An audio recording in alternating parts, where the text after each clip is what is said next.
So I am so very excited that Jennifer Bishop Jenkins is here with us today. I was thrilled that she was willing to come out. She's actually from where I'm from originally, which is just outside of Chicago. So I got to go home over Christmas break and visit my parents, and I got to meet Jennifer for the first time. So she is my countrywoman, I guess. So I'm so thrilled to have her, and Jennifer has such a unique perspective in terms of the abolition movement, because she is, I think, first and foremost a tireless victims advocate, and that is where she comes from. And so she is just this incredible abolitionist and so active in the death penalty movement, but she's so able to keep us focused on what are victims' rights, what's important when we're talking about victims, and what's ethical and what's correct. And so anyway, she's an inspiration to me, and I'm so thrilled to have her. And without further ado, let's welcome Jennifer Bishop Jenkins. I feel, thank you, Katie. Katie has been absolutely wonderful. Bringing me here is an honor. This is my first time to ever come to Montana. So I have been absolutely loving it. I don't want to go home. My husband is a former national park ranger, among other things, and we love the outdoors. We love camping. We do the Grand Canyon. We do Estes Park. We're coming to Montana next summer. This is fantastic. I love it here. I understand why you guys must love it here very much. And especially, I just have to say what a delight it is to see my dear friend Marietta again, who we have been friends for many years. An absolute joy. I wanted to call attention to the title of the workshop today because I want to talk about tokenism as we get towards the end of the presentation. We're going to talk about, I think, what has been a misunderstanding of the relationship that victims and abolitionists can have. And I think there's been a tendency in the abolition movement to be tokenistic about using victims. And so I really want to kind of push back against that and see what we can do with that. A little bit about myself. I think Katie is right to point out to you that my perspective is primarily not as an abolitionist. My perspective is as a victims' rights activist. I'm a victim advocate, a victims' rights advocate. My husband and I are probably unique, maybe along with Renee, but he's less so even. But my husband and I are unique in the movement, abolition-wise. We are actually prominent in the victim profession, in the victim movement. It's a huge profession. And yet we are abolitionists. And that is kind of unique. So I'm going to try to bring as much of that expertise. But there is a whole significant national movement working with victims of violent crime. And that would include people who work for prosecutors, people who work for state's attorneys, people who work for police, sheriffs, crisis response teams, sexual assault clinics, domestic violence, people who work in just direct victim services. It's a huge profession. There are, just in the county-based prosecutor employment alone, there are 83,000 full-time professional victim advocates in the United States just that work for prosecutors. And there are, probably 250,000 more that work in direct victim services in some other capacity. So it's a huge field. It's an academic field now. You can get degrees in victimology, and it's a very significant profession. Just most recently, after being a teacher for 25 years and working on gun violence issues, I'm now running for office. I am a candidate for the Cook County Board. If you guys know anything about Chicago, and Cook County is actually better known in some places as Crook County, I'm going to try to do my best to clean it up. I'm also just was appointed this last year to the U.S. Sentencing Commission's advisory group. I advise them on victim issues. I advise also the Victims' Rights Caucus for the U.S. Congress on victims' rights issues. I ran for 5 years a national program for victims of gun violence for the Brady campaign. And I've been with all of the major national and local abolition organizations. This is my sister, her husband, and there are actually 3 people in this picture, although it only looks like there are 2. This is not the best picture of Nancy Bishop Langert and Richard Langert that I have, but it's my favorite because it was taken literally within minutes of her bounding in the door of my house and saying, "I'm going to have a baby." She just had found out that she was going to have her first child, and you can just see it in her face, can't you? Can't you just kind of see that, "I'm going to have a baby," you know? Especially, it was particularly happy because she was the youngest of 3 girls. I was the oldest. There's another sister, Jean. So there's 3 sisters. Nancy was the youngest. And she was always the last, you know, the hand-me-down clothes, the hand-me-down car, you know. And so she was the first of the 3 of us to become a mom. And so this was a really, she was just, she didn't even walk through the door. She floated. She was so happy.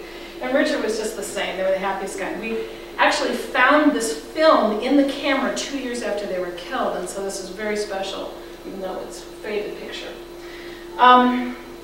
Actually, let me just leave it here for a second. Nancy and Richard were murdered on April 7th, 1990. If you can do some quick math with the date, you'll know that just this last week was the 20-year anniversary. We had a front page paper. I should have brought pictures out of the Chicago Tribune did a front page article on it. Nancy and Richard were, we were all out celebrating my dad's 60th birthday. They went home to their townhouse that they were living in. And when they walked in their townhouse on a Saturday night to go home, she was 4 months pregnant by this point. They walked in their townhouse, and when they came through the door, they saw a man sitting in their living room, dressed in black, holding a .357 Magnum. He actually had all in black. He was wearing a black trench coat, a black knit cap, and black leather boots and gloves and pants, and he, very costumed like a killer, took them at gunpoint down to the basement of their townhouse, holding the .357 Magnum point blank to the back of Richard's head. And as soon as they got to the bottom of the stairs, he fired and quite literally blew Richard's brains out. And I just have to pause for a second here at this point to say that later, after the crime cleanup, all of that happened, I was the one that actually was the first person into the townhouse and cleaned up the remnants of that. And there was a moment for me about that was just life-changing, I'm sure you can imagine, finding myself on my hands and knees in that basement floor, cleaning that up. I went to the morgue to identify their body. I've never seen what a .357 Magnum can do to the back of, can do to a human head. It didn't, Richard's head was gone. There was nothing but a massive flesh left there. It was unrecognizable. It was an unbelievable thing, and I think about how Nancy had to see that, how the final moments of her life, she was only 25 years old. She, they had everything in the world going for them. They were the nicest people. They had tons of friends. They had a great life. They lived in a safe, beautiful, prosperous community where crime almost never happens. And she had to watch that. And then he turned the gun on her. She was begging for the life of her baby, crossing her arms over her pregnant belly, "Please don't kill me, please don't kill my baby." And he pointed the gun directly at her abdomen and fired. And later, when we did the autopsy, we wanted to find out the name. We wanted to bury the baby with its name because we knew the boy and girl names that she had picked out. The bullet had actually hit the fetus so directly that it exploded the fetus. We could not even tell the gender of the child. This was before DNA. So we were unable to even, we just had to bury the baby Langert, which is really sad. But so again, Nancy's last moments were watching her husband's head get exploded, then to beg for the life of her baby, be shot where her baby was, and then he fled the scene, leaving her paralyzed and bleeding to death. And the worst part for me, no question, is that we know that she lived between 15 and 30 minutes after that. That she tried to get up the stairs, that she couldn't, that she called for help, no one came, The neighbors heard, but they didn't think anything of it. And that ultimately the last thing she did before she died was she crawled over by her husband. She pulled herself over by Richard. And with her hand in her own blood, she drew this heart and a U. You can actually see where the DNA swatch was taken out of it, but that was her last act of life, was to tell us that she loved us. She did that all the time. She always signed the little heart and the U thing. I have to tell you that this very profound act of hers, that she only had minutes, maybe even seconds left, that she knew she was dying, that she chose to use that last ounce of life in her body to talk about love. It's quite profound for me, and has dramatically shaped the person that I have become. And yet, I could not even think about it. I couldn't go there in my mind, and I'm sure you guys know, for months. I really could not, because in my mind, you know, I was dealing with the investigation and the police and the funeral and all the, you know, news media and all the stuff we had to deal with. I literally, if I felt myself in my mind going to think about what her last moments were like, I just was like, oh, no, I can't go there. It was just too painful. But on the night of the killer's arrest, 6 months later, I had a very dramatic experience. And it was just in my own heart, between me and Nancy, really, where they had arrested the offender, and the first thing they found out about him was that he was only 16 years old, and that he lived across the street. And that he was 4 weeks young, too young in Illinois law. He was almost 17, but 4 weeks too young by Illinois law to be executed. And there we were, having to deal with the press on the night of his arrest.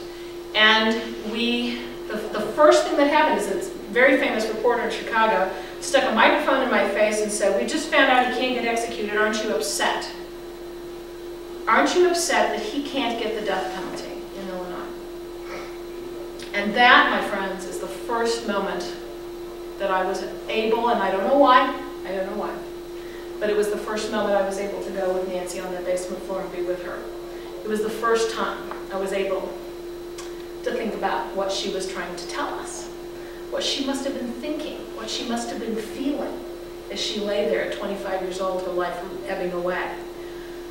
I realized that she knew in that moment a very profound truth, which is that love is the most important thing